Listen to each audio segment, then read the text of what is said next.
अथ नारायणसूक्तम्।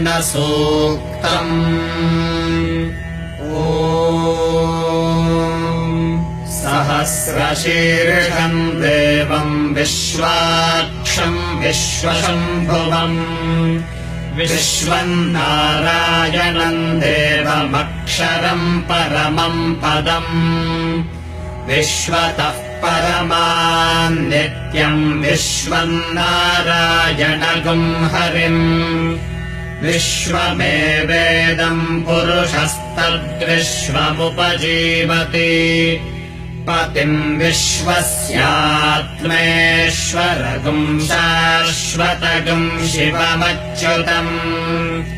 नारायणम् महाज्ञेयम् विश्वात्मानम् परायणम् नारायणपरो ज्योतिरात्मा नारायणः परः नारायणपरम् ब्रह्म तत्त्वम् नारायणः परः नारायणपरो ध्यानम् नारायणः परः यच्च किञ्चिज्जगत्सर्वम् दृश्यते श्रूयतेऽपि वा अन्तर्बहिश्च तत्सर्वम् व्याप्य नारायणस्थितः अनन्तमव्ययम् कविगुम् समुद्रेऽन्तम् विश्वशम्भुवम्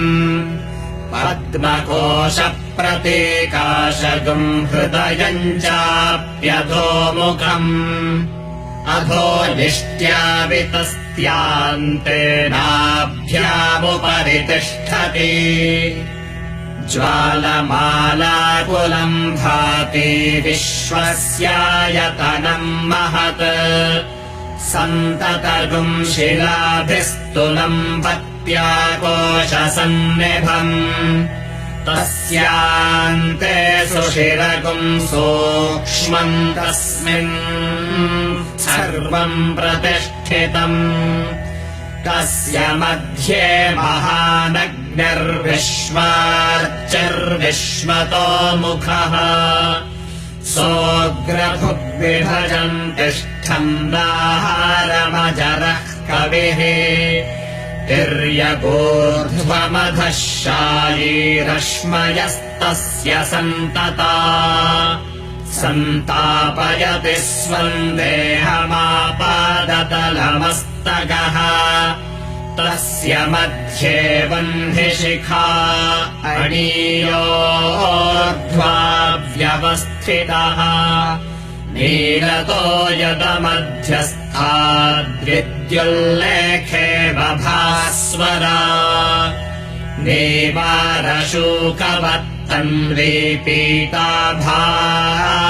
नेवारशूकवत्तन्वीपीताभास्वत्यणूपमा तस्याः शिखाया मध्ये परमात्मा व्यवस्थितः स ब्रह्म स शिवः स हरिः सेन्द्रः सोऽक्षरः परमः स्वराट्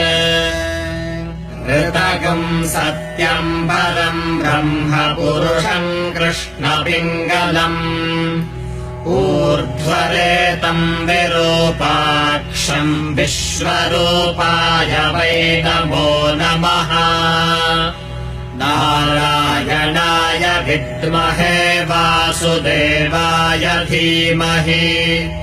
तन्नो विष्णुः प्रचोदयात् विष्णोर्नुकम् वीर्याणि प्रवोचय्यः पार्थिवानि विममेरजागुंसियो अस्कभायदुत्तरगुम् सधस्तम् विचक्रमाणस्त्रेदोरुगायो विष्णोरराटमसि विष्णो पृष्ठमसि विष्णोश्न्यत्रे स्थो विष्णो स्यूरसि विष्णोर्ध्रुवमसि वैष्णवमसि विष्णवे त्वा